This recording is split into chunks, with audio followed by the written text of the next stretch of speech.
নিয়মনীতির তোয়াক্কা না করে বনানীর আকাশে মাথা তুলে দাঁড়ানো সর্বোচ্চ এ শেরাটন ভবন এখন গলার কাটা হয়ে আটকে আছে দেশের বিমান চলাচলে। আশপাশের সব ভবন সিভিল এভিয়েশনের নিয়ম অনুযায়ী উচ্চতায় ২০০ ফিটের মধ্যে হলেও ২৮ তলার শেরাটন ভবন উচ্চতায় প্রায় ৩৫০ ফিটেরও বেশি, যা শাহজালাল আন্তর্জাতিক বিমানবন্দরে বিমান ওঠানামার জন্য এখন বড় ঝুঁকির কারণ। শাহজালাল ইন্টারন্যাশনাল এয়ারপোর্টের যদি ধরে রেফারেন্স ধরে যদি আমরা করি তাহলে এটার হাইটটা বেশি আছে। এটা একটা ঝুঁকি আমাদের এভিয়েশন থেকে যাচ্ছে। বিষয়টি রাজধানী উন্নয়ন কর্তৃপক্ষ রাজউককে বারবার অবহিত করেছেন। তাদেরকে ক্লিয়ারেন্সটা দিয়ে দিয়েছে হলো তাদের সিটি কর্পোরেশন, আমাদের কনসেন্ট ছাড়াই তাদের দিয়ে দিয়েছিল। কি করেছে রাজউক জানতে গেলে বেরিয়ে আসে থলের বিড়াল। শুধু সিভিল এভিয়েশন নয়, তাদেরও অনুমতি ছাড়াই খোদ সিটি কর্পোরেশনের জমিতে অবৈধভাবে গড়ে তোলা হয়েছে ভবনটি। কততলা অনুমোদন নেওয়া হয়েছে এবং কি অকুপেন্সিতে অনুমোদন দেওয়া হয়েছে সেই ধরনের কোনো তথ্য প্রমাণ রাজধানী উন্নয়ন কর্তৃপক্ষের কাছে সংরক্ষিত নয় এবং এই ভবনটি রাজধানী উন্নয়ন কর্তৃপক্ষ কর্তৃক অনুমোদিত নয়। বিষয়টি নিয়ে কথা বলতে শেরাটনে গেলে বাধার মুখে পড়তে হয় তাদের নিরাপত্তা বিভাগের। কর্তৃপক্ষের কোনো ফোন নম্বর পর্যন্ত তাদের কাছে নেই বলে জানায়। আমাদের লেভেলে আসলে ম্যানেজিং ডিরেক্টরকে রিচ করার বা গিয়ে ইনফরমেশন নেওয়ার আমার আসলে স্কোপ নেই। তবে থমকে থাকে না দেশ টিভির অনুসন্ধান। বেরিয়ে আসে আরও চাঞ্চল্যকর তথ্য। ভবন নির্মাণের চুক্তি হওয়ার পর থেকেই অনিয়ম আর দুর্নীতি শুরু করে শেরাটন ভবনের নির্মাতা প্রতিষ্ঠান বোরাক রিয়েল এস্টেট। সিটি কর্পোরেশনের ৪৪ কাঠা জমি বরাদ্দ দিলেও বোরাক দখলে নেয় ৬০ কাঠা। ১৪ তলা ভবন নির্মাণের চুক্তি করে ৩০ তলার ফাউন্ডেশন নিয়ে করা হয় ২৮ তলা। প্রথমে একটি সুপারমার্কেট নির্মাণের অনুমতি নিয়ে দুটি ভবন করে একটিতে গড়ে তোলা হয়েছে ৫ তারকা হোটেল শেরাটন। এসব বিষয়ে কথা বলতে বোরাক রিয়েল এস্টেটে গেলে অভ্যর্থনা বিভাগ থেকে জানানো হয় প্রতিষ্ঠানের ব্যবস্থাপনা পরিচালক দেশের বাইরে। এ বিষয়ে কথা বলার নেই আর কেউ। পুরোটাই এখন নিজের হাতে, ওনার অন্য কোনো বায়ের মাধ্যমে কাজ করতে হবে। দেশে ফিরবে বা এরকম কোনো মেসেজ নেই। বিষয়টি নিয়ে কথা বলতে বারবার সিটি কর্পোরেশনে গিয়েও মেলেনি কোনো বক্তব্য। এখন স্যার বলতেছে যে এটা ছিল আদালতের বিষয়, বক্তব্য ২০০৬ সালে ১৪ তলা ভবন নির্মাণের জন্য বোরাককে জমি বরাদ্দ দেয় সিটি কর্পোরেশন। চুক্তিভঙ্গ আর নানা অনিয়মের পরও বছরের পর বছর ধরে যেন মুখ বন্ধ সিটি কর্পোরেশনের। তাহলে কি অনিয়ম আর দুর্নীতির সাথে সম্পৃক্ততা আছে তাদেরও? এমন প্রশ্নই এখন জনমনে। এম এ আজিম, দেশ টিভি, ঢাকা।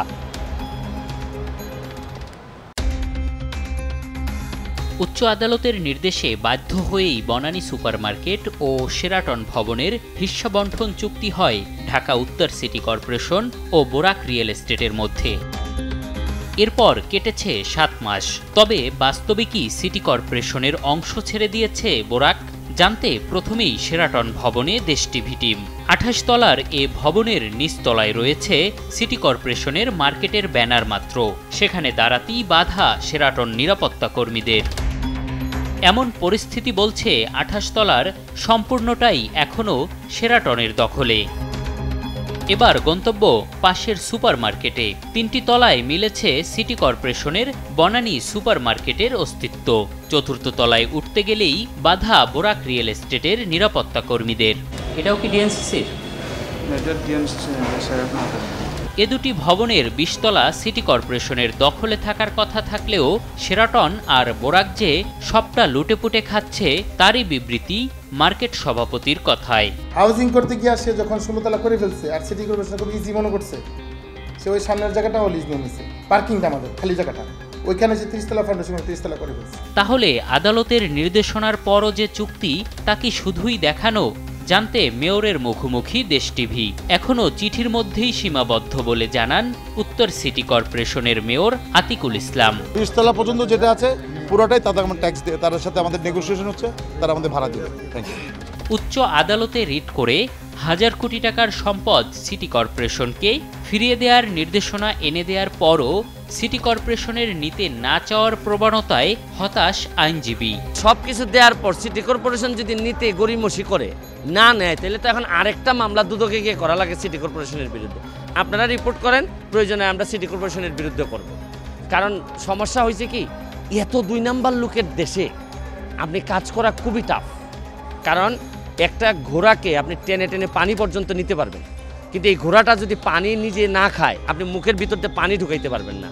কি মাঝে মধ্যে এইসব দেশে থেকে এইগুলো আমাদের ফেস করতে হয়। 2014 সালে ভবন নির্মাণ শেষ হলেও অজানা কারণেই নিজেদের সম্পদ বুঝে নেয়নি সিটি কর্পোরেশন।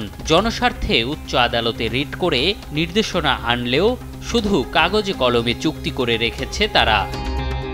এম এ আজিম, দেশ টিভি, ঢাকা।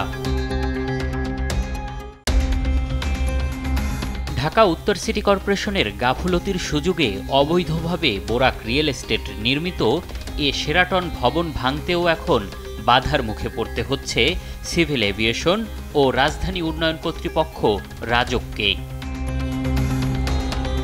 সিভিল এভিয়েশনের আবেদনের পর রাজউক ভবন ভাঙার পদক্ষেপ নিলেও আইনের আশ্রয় নেয় বোরাক, যা বছরের পর বছর ধরে টিকিয়ে রাখছে অবৈধ এ ভবনকে। নিচু হাইটে থাকার কথা তারা অনুমোদন ছাড়াই অনেকগুলো করেছে। এগুলো আমরা সার্ভে করে এগুলো আমরা রাজধানী উন্নয়ন কর্তৃপক্ষকে দিয়েছি, যেগুলোকে যেন ভেঙে আমাদেরকে করে। তারা মৌখিকভাবে জানিয়েছে যে এটা সিটি কর্পোরেশন থেকে অনুমোদিত এবং সেই ধরনের কোনো তথ্য প্রমাণ রাজধানী কর্তৃপক্ষ সাবমিট করবে। তবে আদালতে সাবমিট করেছে যে সিটি কর্পোরেশন থেকে, যেহেতু এটা সাবজুডিস ম্যাটার, মহামান্য আদালত সিটি কর্পোরেশন বা রাজউককে যে নির্দেশনা দেবে সেই নির্দেশনা আলোকে ব্যবস্থা হবে। মামলার দোহাই দিয়ে মুখ বন্ধ করে রাখা হয়েছে সিটি কর্পোরেশনকেও। কথা বলতে রাজি নয় কোনো কর্মকর্তাই। আমি স্যারের সাথে কথা বললাম আর কি। এখন হচ্ছে আপনার এই বিষয়টা হচ্ছে আদালতে, তো আপনার এখানে প্রক্রিয়াধীন বিচারাধীন বিষয় আছে। তো এখন স্যার বলতেছে যে এটা ছিল আদালতের বিষয়াধীন, এই বিষয়ে আমার বক্তব্য এখন দেওয়ার সুযোগ নেই। মামলা নিষ্পত্তি বা দখল বুঝে নেয় যে অনাগ্রহী সিটি কর্পোরেশন, তা স্পষ্ট ভবনটি নিয়ে রিট করা এ আইনজীবীর বক্তব্যে। এত 20-22 বছর ধরে এইভাবে যদি পড়ে থাকে, তাহলে তো একসময় তো ওই যে যারা বোরাক রিয়েল এস্টেট, এটা পুরা জায়গাটাই তো খেয়ে ফেলবে। তো দেখা যাচ্ছে সিটি কর্পোরেশন নিজে তো কোনো তদবিরও করতেছে না, মনে হইতেছে যে সিটি কর্পোরেশনের দরকার নাই, লাগবে না। এগুলা এখন আমাদেরকে পাবলিক ইন্টারেস্টে আমরা যতটুকু পারি করে যাচ্ছি, দেখি যতদিন বাঁচি করে যাব। সিটি কর্পোরেশনের এমন অবস্থান অবশ্যই দুর্নীতির শামিল বলে দাবি ট্রান্সপারেন্সি ইন্টারন্যাশনাল বাংলাদেশ টিআইবির এ কর্মকর্তার। আইনি প্রক্রিয়া যথাযথভাবে নিজের অবস্থানটা তুলে দিলে মোকাবেলা না করা, এটাই কিন্তু যে জিনিসটা ইঙ্গিত করে যে এই কোম্পানি, রিয়েল এস্টেট কোম্পানি যেটা করছে সেটার সাথে অংশীদার সিটি কর্পোরেশন নিজেও। এই দায় সিটি কর্পোরেশন এড়াতে পারে না বলে আমরা মনে করি। তবে উদ্দেশ্য ভিন্ন মনে হলেও আইনগত অধিকার দিয়েই এর সমাধান করতে হবে বলে মনে করেন দুদকের এ আইনজীবী। যদিও আপাত দৃষ্টিতে সেটাই মনে হয়, কিন্তু এটাকে আপনি বলতে পারবেন না দুর্নীতির মামলা বাধাগ্রস্ত করার জন্য। আইনি প্রক্রিয়া আসবে, উনি তার কথা বলবে, আমি আমার কথা বলবো, আদালত 2 পক্ষ 3 পক্ষের শুনে রায় দিবে। এটাই আসলে বিচারিক প্রক্রিয়া, এটা আপনি আমাকে সবাইকে মেনে নিতে হবে। গত বছরের 9 অক্টোবর ভবনটির 21 তলা থেকে 28 তলা পর্যন্ত কেন অবৈধ ঘোষণা করা হবে না, এই মর্মে রুল জারি করে উচ্চ আদালত। রুল নিষ্পত্তি না হওয়া পর্যন্ত ভবনের উপর স্থিতাদেশ দেয়া হয়। এম এ আজিম, দেশ টিভি, ঢাকা।